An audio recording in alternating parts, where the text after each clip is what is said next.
क्या आज के समय में इंडिया को हम कह सकते हैं कि वो अघोषित हिंदू राष्ट्र है या नहीं है? ये सभी के विचार अलग अलग हो सकते हैं। जैसे कभी गौतम जी ने कहा कि ना कभी था, ना है, ना रहेगा। बात बिल्कुल ठीक है, ना रहेगा का मुझे पता नहीं, अभी तो हिंदू राष्ट्र नहीं है, लेकिन पहले हिंदू राष्ट्र अवश्य था। अगर हम देख रहे इस्लाम के हमारे देश में आने से पहले हम सब हिंदू ही थे, जो भी लोग थे या बुद्धिस्ट लोग थे। तो उस वक्त मनुस्मृति चल रही थी, अंग्रेजों के आने के समय तक मनुस्मृति चली और मनुस्मृति के आधार पर कोर्ट में भी डिसीजन ले रही थी सरकार और बाकी जो राजा महाराजा, उसी के आधार पर लोगों को मानते हुए दलितों के वुमेन्स के अगेंस्ट जो अत्याचार कर रहे थे वो कानून रूप से वैध थे। आगे ऐसी स्थिति ना हो पाए, ऐसा हमें प्रयास करना है। मुझे ऐसा लगता है कि सरकार, जहां पर भारतीय जनता पार्टी की सरकार है, वहां मेनली मैं बाकी और पार्टियों की सरकार की बात करूंगा। ये संगठन किसी पार्टी से बिल्कुल कनेक्टेड नहीं है, बिल्कुल इंडिपेंडेंट ऑर्गेनाइजेशन है। हम सभी पार्टियों को वॉच कर रहे हैं, चाहे वो भारतीय जनता पार्टी हो, चाहे वो कांग्रेस पार्टी हो, चाहे समाजवादी पार्टी हो, बसपा हो या कोई और पार्टी देश में हो, हम सभी को वॉच कर रहे हैं अपने तरीके से। और हम पहले ये लेके चलते हैं कि आखिर हम ऐसा आज के समय में क्यों कहना चाहते हैं कि ये क्वेश्चन एराज क्यों हुआ? अगर हिंदू राष्ट्र है या नहीं है, बनेगा नहीं बनेगा, क्या अघोषित हो चुका है, इसके लिए मैं आपको कुछ एग्जांपल देना चाहूंगा। उसके बाद आप विचार करें, क्या बाकी हिंदू राष्ट्र की तरफ देश आगे बढ़ रहा है? क्या बाकी हिंदू राष्ट्र देश बन चुका है या बनने वाला है या बन चुका है? मैं आपको एक बात बता दूं कि जब अभी जो यहाँ पर पहले मिनिस्टर थी, वो नाम भूल रहा उनका, वो बीजेपी के मिनिस्टर, केंद्रीय मंत्री, वो एक्सपायर कर गए और एक बात कही थी तो मुझे अभी तक याद है, मैं उनका नाम मिनिस्टर का भूल गया, सुषमा स्वराज जी। उन्होंने एक बात कही कि हिंदू राष्ट्र का सिर्फ डिक्लेरेशन बाकी है, मतलब घोषणा सिर्फ बाकी है। ये उन्होंने एक बात कही थी।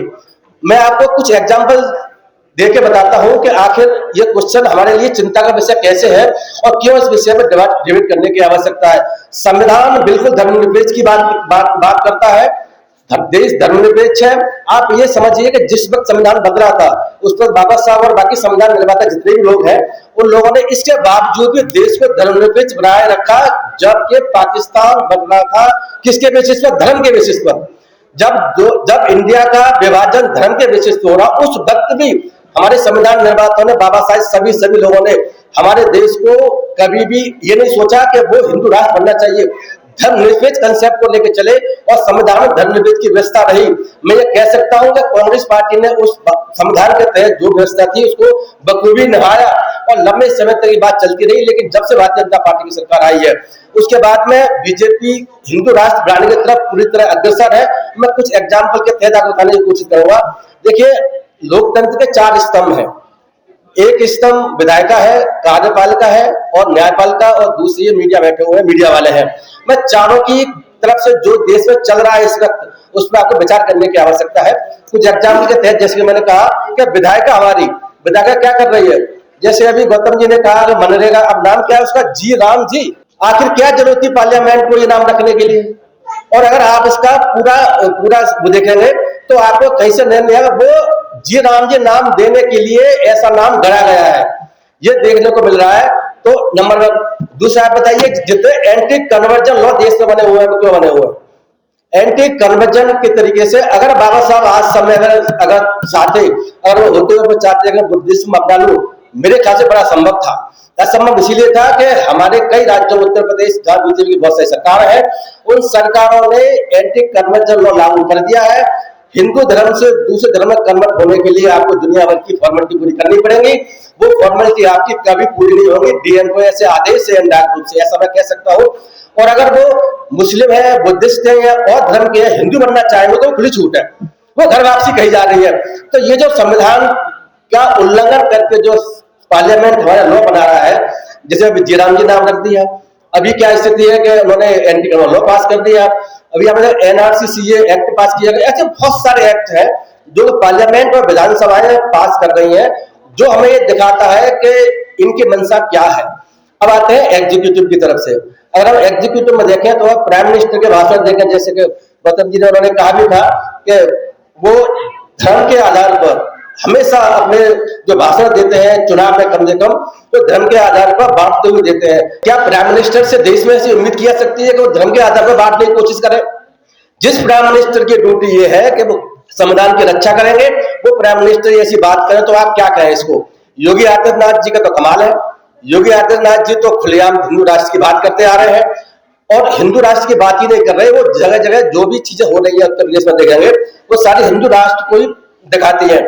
भारत को हिंदू राष्ट्र बनाना है, ये उनका कहना है। और आगे देखिए आप, मैं कुछ एग्जांपल देख बताऊंगा, फिर आप मैं क्वेश्चन छोड़ के जाऊंगा आपके पास, विचार करें कितना गंभीर मसला है।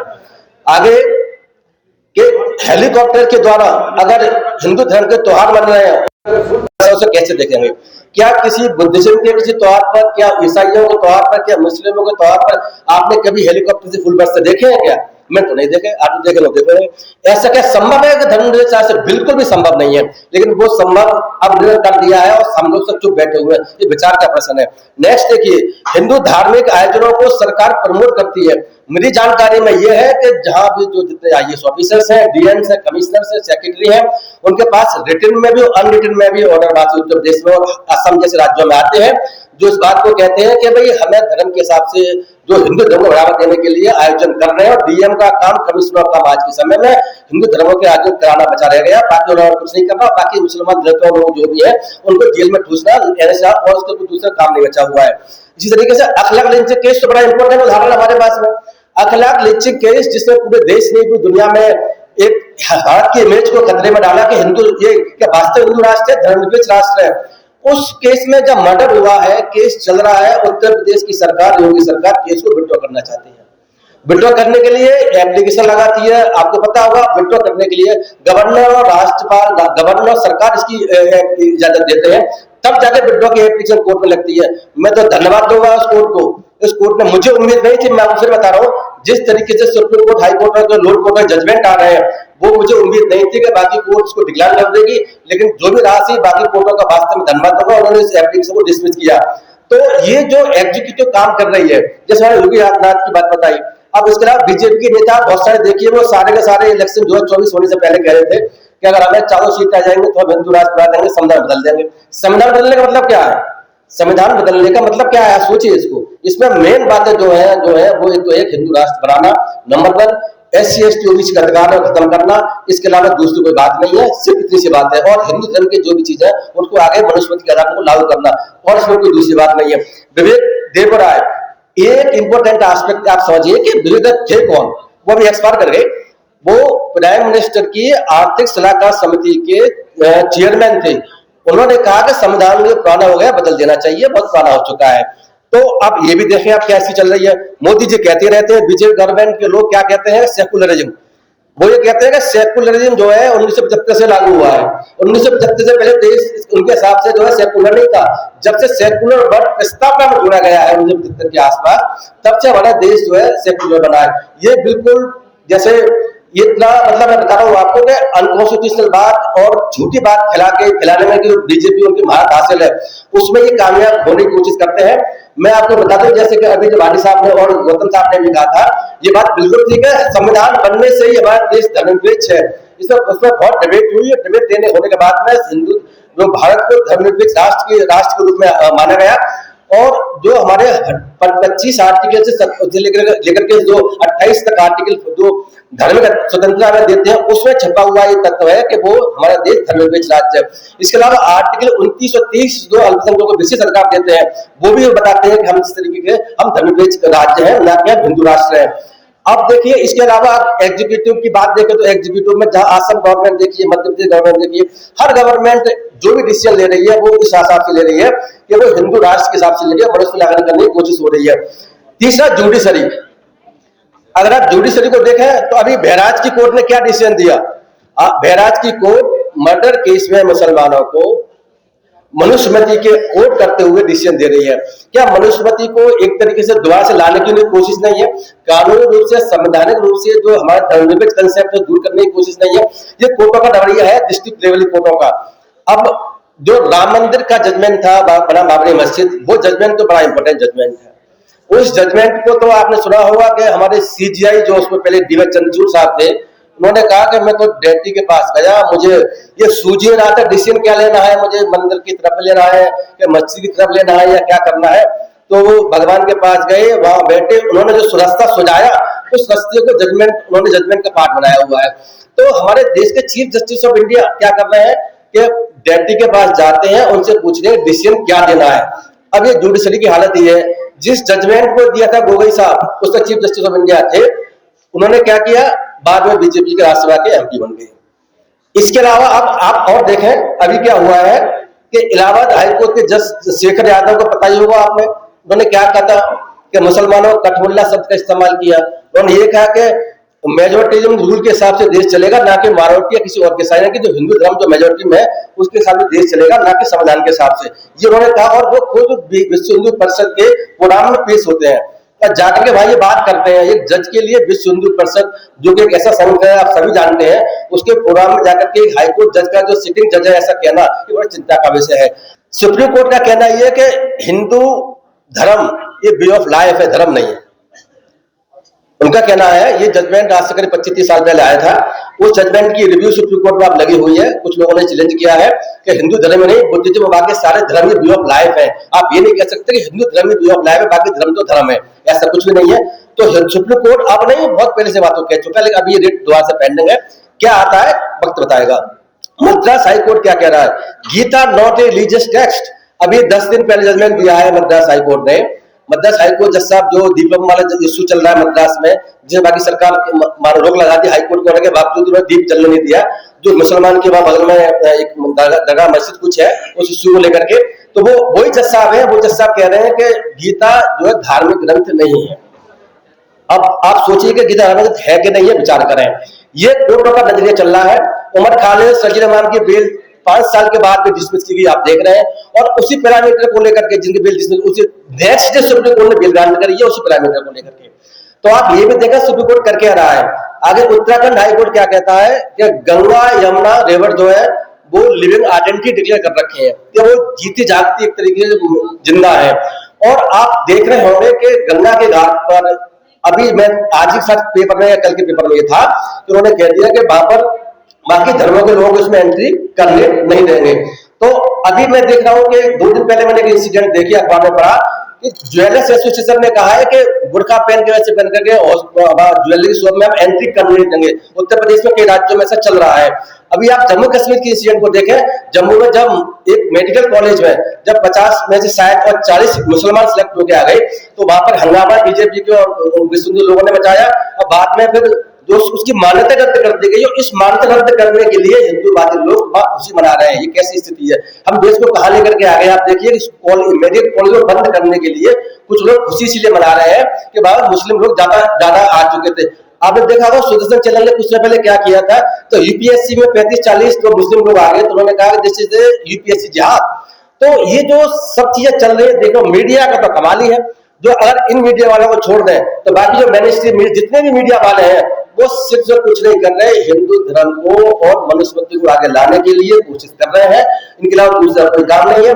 अभी आपने बरेली में इंसिडेंट देखी होगी कि अगर कोई एक लड़की हिंदू की अगर 7 लड़कों के साथ, दोस्तों के साथ में अपनी बर्थडे पार्टी मना रही है, तो उस बर्थडे पार्टी में 2 मुसलमान भी है, तो वहां जाके पहुंच जाते हैं और हंगामा किया, मुसलमान लड़कों को पीटा। बाद में ये अलग बात है कि भारत सरकार ने एफआईआर क्यों अरेस्ट किया गया। अभी आपने देखा होगा कि 2 दिन पहले 6 दिन पहले गाजियाबाद में त्रिपाठी साहब रहते हैं, गाजियाबाद इलाके में, वो कौन सा संगठन है हिंदू, तलवार पार्टी, किस बात के लिए, वो तलवार हिंदुओं को बांट रहे हैं, कोई बात हो जाए तो आप इसका इस्तेमाल कर रहे हैं। तो ये देश कहाँ जा रहा है, इस पर विचार करने की जरूरत है कि ये सारे इंसिडेंट जो हो रही है, ये इंसिडेंट आखिर जो हमें किस तरह इंगित करते हैं। सरकार लॉ बना करके, सरकार एग्जीक्यूटिव एक्शन लेकर के, सरकार के अलावा जो है जुडिशरी इस तरीके चल रही है। मीडिया का जैसे मैंने बताया, तो ये पूरी कोशिश में है कि किसी भी तरीके से इस देश में धर्म खत्म करके हिंदू राष्ट्र की स्थापना कर दें। मैं संविधान रूप से लास्ट बात कह के बात खत्म करूंगा कि संविधान में क्या व्यवस्था है। हमारे संविधान में पहली बात यह है कि धर्मनिरपेक्ष कंट्री है नंबर 1, लेकिन संविधान में एक चीज और भी है। वो चीज क्या है कि संविधान में संशोधन किया जा सकता है, और संशोधन बहुत सारे होते आ रहे हैं। रामभद्राचार्य जी ने क्या खाया पता है आपको, 130 संविधान संशोधन हो चुके। 131वां संविधान संशोधन इस बात के लिए हुआ कि देश को हिंदू राष्ट्र, संविधान में संशोधन के हिंदू राष्ट्र बनाया जाएगा। जिस तरीके से आपने देखा होगा, मोहन भागवत जी ने कल परसों क्या बात, कुछ दिन पहले क्या बात कही है इस बात में कि भारत तो हिंदू राष्ट्र है ही, इसमें हमें डिक्लेयर कराने की भी आवश्यकता नहीं है। डिक्लेयर हो जाए तो ठीक, ना हो तो ठीक। उन्होंने एक बात और कही, जिस तरीके से सूरज निकलता है उसको संविधान के डिक्लेरेशन की आवश्यकता नहीं, इसीलिए इसी तरीके से हिंदू राष्ट्र भारत है, डिक्लेरेशन की आवश्यकता नहीं है। ऐसा मोहन भागवत जी का 10 दिन पहले का स्टेटमेंट है। तो ये सारी चीजें सरकार की, एग्जीक्यूटिव की, जुडिशरी की, मीडिया की, बाबाओं की, लोगों की जो बातें चल रही है, वो बातें हमें क्या दिखाती हैं कि ये लोग चाहते हैं कि हिंदू राष्ट्र के रूप में इसको घोषित कर दिया जाए। इस संगठन की 1 साल वर्षगांठ मना रहे हैं इस समय। तो हमने पिछले 1 साल के अंदर 5 जनवरी 2025 को इस संगठन का हमने गठन किया और इसी कौशल क्लब में हमने एक प्रोग्राम रखा था। उसके बाद में 1 साल से लगातार ये अपने अपने अपने काम को कर रहा है। इसका मोटो है मेन जो आप देख रहे हैं, एक तो अलग बात है कि एनी पर्सन फेसिंग डिस्क्रिमिनेशन दलित, हमारे दलित की परिभाषा डिफरेंट है। इस दलित की परिभाषा को आप वो परिभाषा समझे जो परिभाषा आम लोग समझते रहे हैं। हमारे नजर में वो एवरी पर्सन जो बड़े पैमाने पर डिस्क्रिमिनेशन देश में झेल रहा है वो दलित है, चाहे धर्म जाति उसकी कोई भी हो। पहली बात तो ये है जो उसको किसी लोगों को कंफ्यूजन को दूर करने की आवश्यकता है। दलित की जो आम लोगों की परिभाषा, वो परिभाषा लेकर हम नहीं चल रहे हैं। हमारे नजर में देश के सारे लोग जो भी इस तरीके की समस्या को झेल रहे हैं, बड़े पैमाने डिस्क्रिमिनेशन झेल रहे हैं, वो सभी दलित है। मैं आपको एक एग्जाम्पल देना चाहूंगा इस बात के लिए। अभी आपने देखा होगा कि वेनेजुएला के राष्ट्रपति जी को पकड़ के अमेरिका ने और गिरफ्तार करके अमेरिका में लेकर के आ गए। क्या आप क्या कहेंगे राष्ट्रपति को? ऐसे राष्ट्रपति जी जिनको पकड़ के एक देश लेके आ रहा है दूसरा कंट्री, ऐसे राष्ट्रपति जी को मैं दलित की भूमिका में रखता हूँ। जिस तरीके से आप देखिए कि अगर बांग्लादेश की हम स्थिति देखें तो बांग्लादेश की प्राइम मिनिस्टर हमारे इंडिया में बैठी हुई है, मेरी नजर में वो भी दलित है, क्योंकि वहां के शासन ने, प्रशासन ने जो लोग इकट्ठे हुए उन्होंने वहां से उनको भगा दिया। इस तरह बहुत से एग्जाम्पल है जिसे मैं दे सकता हूँ। मैं ज्यादा बोलूंगा नहीं, थोड़ा बोलूंगा, लेकिन कुछ बात जरूर रखूंगा, इस टॉपिक के बारे में भी बात रखूंगा। हमारा संगठन ये जो 1 साल से काम किया है, ये काम बड़ा इंपॉर्टेंट, महत्वपूर्ण हम लोगों ने करने की कोशिश की अपने नजर में। हम रोड से लेकर के और कोर्ट तक ये काम करते हैं। इस संगठन का मेन मोटो ये है कि रोड पे लड़ना पड़े तो रोड पे लड़ेंगे, कोर्ट में जाना पड़े तो कोर्ट में जाएंगे, और कोर्टों से डरने की आवश्यकता नहीं है, जो पड़े तो कोर्टों से भी लड़ेंगे। ये हमारे इसका उद्देश्य को लेकर चल रहे हैं। आप इसको गलतफहमी ना रहे, हम हर कीमत पर इस देश में जो हम करने के निकले हुए करके रहेंगे। हम फिर कह रहे हैं अगर जरूरत पड़े तो आप किसी सुप्रीम कोर्ट को घेरते हम लोगों को देखेंगे। हम कहीं पर रुकने वाले नहीं है, जहां भी होगा दलितों के साथ अन्याय हो रहा है उसको हम उठा के रहेंगे। हम इस कड़ी में हुआ ये था, कुछ समय हमने रोड पर गए, हमारे लाखन जी जब सूरज जी का केस हुआ तो यहाँ बहुत बड़े बड़े उन्होंने एक सभा की और एक मार्च निकाला, और निकालने के बाद तब जाकर एफआईआर रजिस्टर हुई। तो हमारे रोड का काम ये हुआ। उसी तरीके से हिसार में जब काम हुआ तो लाखन जी अपनी टीम को लेकर के यहाँ से गए, और जाने के बाद 10,000 लोगों ने करीब लेकर के बाद नंगा अदर अवस्था में मार्च किया। वो मार्च जो है उसके बाद में पुलिस ने एफआईआर नहीं की, तो फिर हमने कोर्ट का काम शुरू होता है। तो उसके बाद हम लोग उनको लेकर कोर्ट में गए। कोर्ट में हमने वहां पर एक पिटीशन फाइल कर रखी है जो अभी चल रही है। हमें चाहते हैं कि वहां पर एफआईआर सीबीआई करती, लेकिन ऐसा नहीं हुआ। हम चाहते थे सीबीआई इन्वेस्टिगेशन करे, वो काम वहां पर नहीं हुआ। तो हम कोर्ट में लड़ाई लड़ रहे हैं। इसी 22 तारीख को हमें फिर चंडीगढ़ हाई कोर्ट में इस बात के लिए जाना है। जिस तरीके से अब एटा में इंसिडेंट, एटा के लोग आए हुए आपने सुना होगा, उनकी जो बातचीत हो उनके वहां भी गए, हमारी पूरी टीम वहां पर गई। उसके बाद एटा में ही एक दूसरी जगह पर जहां पर दलितों की बारात को रोक दिया गया, हम वहां भी गए। उसके अलावा सूरज का केस सुप्रीम कोर्ट में लड़ रहे हैं, हाई कोर्ट में लड़ रहे हैं। एक डॉक्टर स्वाति जी है, उनका केस भी हम हाई कोर्ट लड़ रहे हैं, सुप्रीम कोर्ट में भी देख रहे हैं। जहां जहां रोड से कोर्ट तक अपने इस मोटो को लेकर चल रहे हैं, और जहां भी ऐसा होगा रोड पे होगा तो रोड पे, जहां हमें प्रोटेस्ट करना पड़े, मैं फिर कह रहा हूँ किसी दिन आप सुप्रीम कोर्ट को घेरते हुए हम लोगों को देखेंगे। वो दिन जल्दी आपके नजर में आएगा। मेरी नजर में सुप्रीम कोर्ट कोई कोर्ट वोट नहीं है, जहां पर अन्याय होगा वहां हम पीछे रुकने वाले नहीं है।